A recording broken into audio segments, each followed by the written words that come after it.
Our thanks to the Tsuut'ina First Nation, whose territory we are gathering on here today, and to Elder Gerald McGinnis for his prayers for a safe ride.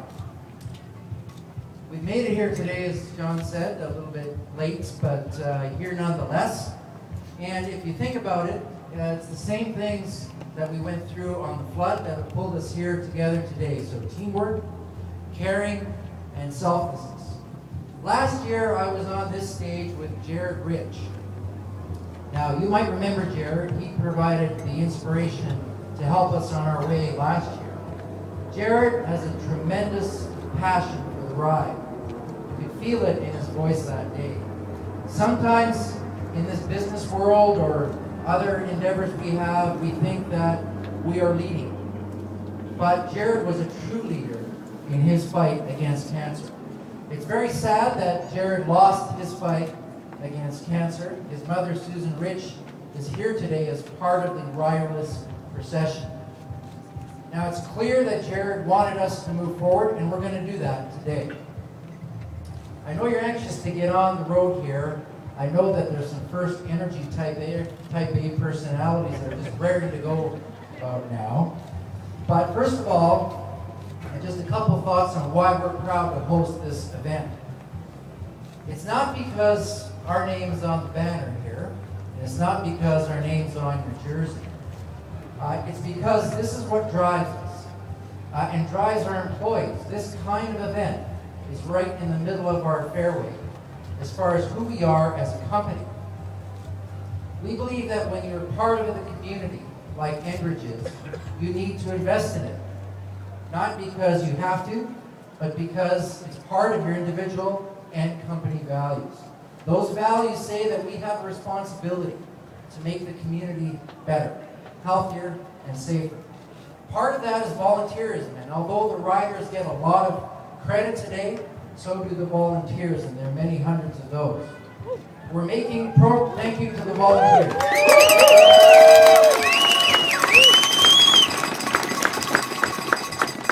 We're making progress on the fight against cancer, as John said, but it's going to take more resources to win.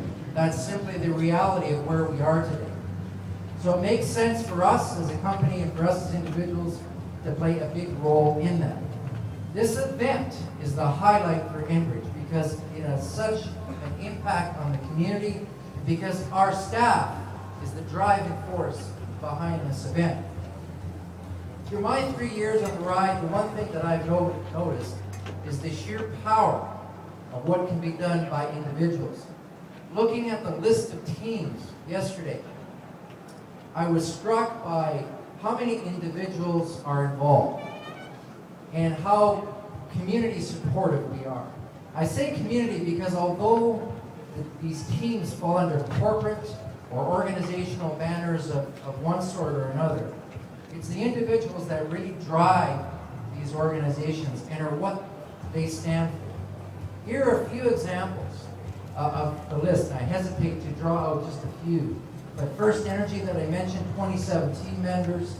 Stantec, 39, Sue Lehman's the captain. 1A, led by Nigel Rock, and 104 participants. Tom Baker at 72. Worley Parsons, 32 people. Credit Suisse, Tom Greenberg's leading that one. And of course, Enbridge, 168, led by Vern Yu. Finally, as we pedal through today, let me say that what we do at the office often is talk about safety. And what we say is let's stay in the moment today and be keenly aware of what's going on around us.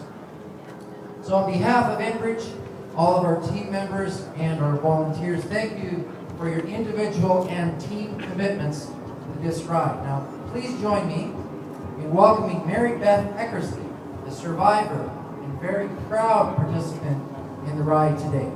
Mary Beth? Good morning. After months of training and fundraising, we're finally here. Since registering for the journey, I've had a lot of time to reflect on my own personal reasons for riding. I'm sure, like many of you here, today's ride is especially significant, and especially for me. This is the second time I've had to deal with cancer. I I now have breast cancer. Just after the ride last year, I found a lump. Followed up with my doctor, 2 weeks later had a biopsy, and got told, it's not good, it's cancer. She asked me one question, what do you want to do? I said, no option, we fight. Not only do I have cancer, I have a very aggressive type. So to make it through, there were a couple of things I knew I had to do. I needed to start with an open mind, to ask questions, to research, face it all head on, to share everything and anything with anyone who wanted to know, to let the light in so it wasn't so scary. I believe that awareness and understanding help reduce fear. I needed to have an open heart and to be able to ask for help. You can't do this alone. This was really difficult for me. I'm the strong one, you can tell. So I gathered and built an amazing group support team, which includes amazing family, outstanding friends, and they're all a part of my success. Cancer's not pretty. You can't do it alone. It's an emotional roller coaster, and you need to be kind to yourself. And then the third most important thing to me was a positive attitude. And as part of that, I decided to wear my cycling jersey to every chemo treatment. Sometimes I had family, sometimes I had friends, sometimes I went alone, but I always had my jersey with me. I dealt with each session like a ride, walked in with my head up, happy to be there, and then let's do this. Everybody there is there to help you.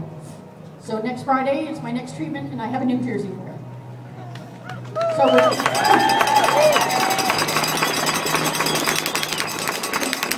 So with an open mind and an open heart and a positive attitude, I move forward. Like all of you, I'm riding this weekend to support my friends who are living with cancer, those friends and families who have cancer or had cancer, the compassionate doctors and nurses that take care of all of us and them, and the dedicated scientists, Nigel being one of those, and to uncovering the roots of this disease. We share the road together, and I'm thrilled that we are a community and united in one community to ride to conquer cancer.